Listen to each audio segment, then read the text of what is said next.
Senhor Presidente, senhores deputados, ao longo de 7 anos, o governo de António Costa lançou programas, planos, intenções, medidas, propaganda em matéria de habitação. Ao fim de quase 8 anos de governação, foram lançados dezenas de programas em matéria de habitação e quase que nos podemos atrever a dizer que houve mais programas do que existem casas disponíveis em Portugal. 3 exemplos do resultado desses programas e iniciativas de António Costa. 4 meses depois de assumir a governação, em 2016, António Costa prometeu 7.500 casas no âmbito de um programa que prometia investir 1.400 milhões de euros. Senhores deputados, o resultado desse programa anunciado por António Costa foram 0 casas. 0 casas, senhores deputados, foi o resultado dessa medida que António Costa apresentou com enorme propaganda. Segundo exemplo, as camas da rede do ensino superior, da rede pública destinada ao ensino superior. Havia 15.000 camas em 2018. António Costa prometeu nessa altura disponibilizar mais 12.000 camas aos estudantes portugueses.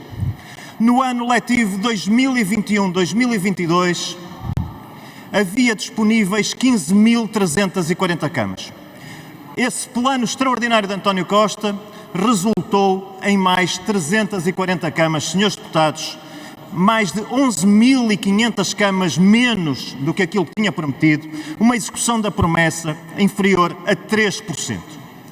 E António Costa prometeu também que em 2024, por altura da comemoração dos 50 anos do 25 de Abril, todos os portugueses teriam uma casa condigna. É mais uma promessa que não vai estar em condições de cumprir, é mais uma promessa falhada de António Costa aos portugueses. E agora, em desespero, António Costa apresenta o PowerPoint mais habitação. O PowerPoint mais habitação, que neste momento há de estar a ser apresentado, vai incorporar um ataque claro ao mercado de arrendamento, com consequência de menor disponibilidade de casas para arrendar em Portugal. Um ataque cerrado à propriedade privada e à liquidação da atividade do alojamento local. Comecemos pelo congelamento de rendas, senhores deputados. O congelamento de rendas não funciona, nunca funcionou, nem aqui, nem em qualquer outra parte.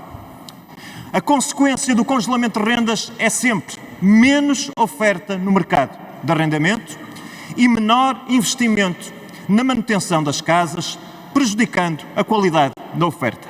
Ainda ontem, senhores deputados, o ministro Fernando Medina disse sobre a matéria da fixação de preços que não faz sentido avançar com fixação de preços porque não funciona. O que eu pergunto aos senhores deputados do PS é se a fixação de preços não funciona, como é que acham que vai funcionar o congelamento de rendas? Falemos do arrendamento coercivo. António Costa agora, em fuga, vem dizer que até já existia. O arrendamento coercivo até já existia. Mas, aos senhores deputados, ou já existia e não faz sentido trazê-lo outra vez para a situação que temos hoje, ou não existia e aquilo que estão a trazer é de facto uma novidade. E vem dizer também que há muitas exceções, aplica-se a poucos casos. Bom, aos seus deputados, de facto deve aplicar-se a poucos, porque ainda a semana passada perguntamos ao Primeiro-Ministro a quantos se ia aplicar, quantas casas ia trazer para o mercado esta medida e ninguém nos soube responder. Presumo que sejam mesmo poucos. Mas o ponto não é essencialmente esse.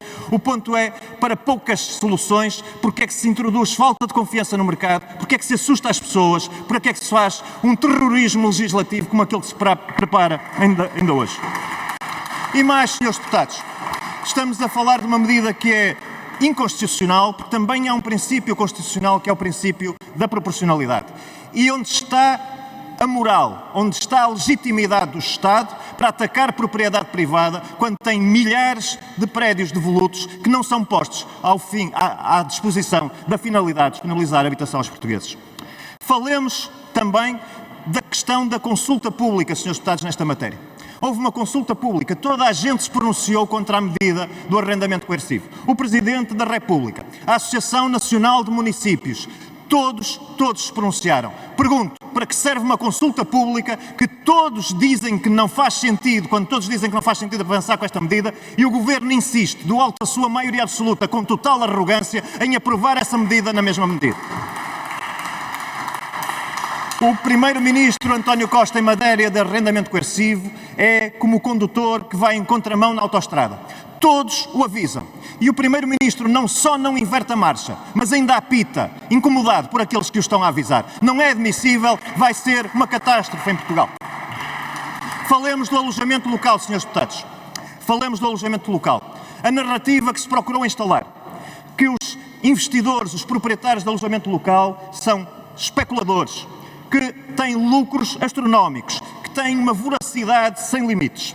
Qual é a verdade, senhores deputados? É que são pequenos empresários, pequenos investidores, pessoas que perderam muitas vezes o seu emprego e encontraram no alojamento local a possibilidade de continuarem a ter uma vida autónoma. São pessoas que não dependeram do Estado, que criaram o seu emprego, que dão emprego a muitas outras pessoas, que alimentam muitas famílias em Portugal. E agora, António Costa quer liquidar essa atividade. E apresenta até uma contribuição extraordinária. Uma contribuição extraordinária baseada no rendimento presumido, não no rendimento real. Uma contribuição extraordinária de que pode resultar, inclusivamente, que sejam tirados aos proprietários de alojamento local mais de 100% da rentabilidade da sua atividade. Senhores deputados, isto tem um nome, chama-se confisco e viola o princípio da capacidade contributiva previsto na Constituição. A mensagem que é dada ao alojamento local, senhores deputados, é uma mensagem terrível, porque a quem apostou, a quem arriscou, a quem se endividou para ter uma atividade económica, se diz hoje, em Portugal, que o melhor é não fazer nada, que mais vale estar quieto, porque se António Costa estiver em dificuldades, pode ficar sem a sua atividade, pode ficar de um momento para o outro sem a sua fonte de rendimento. Senhores deputados, a Iniciativa Liberal avançará no dia em que entrar em vigor esta legislação com uma queixa nas instâncias europeias, porque não é possível violar desta maneira o princípio da liberdade de prestação de serviços e, portanto, nós estaremos ao lado do alojamento local na luta contra esta barbaridade jurídica que António Costa se prepara para aprovar. E para terminar, senhores deputados, António Costa disse-nos aqui há dias que preferia funções de fazer e não as de falar, falar, falar. É verdade que António Costa até agora, durante quase 8 anos, o que fez foi falar, falar, falar em matéria de habitação. E para continuar a fazer aquilo que se prepara para fazer, mais valia de facto, senhores deputados, que se mantivesse a falar e não a executar. Muito obrigado.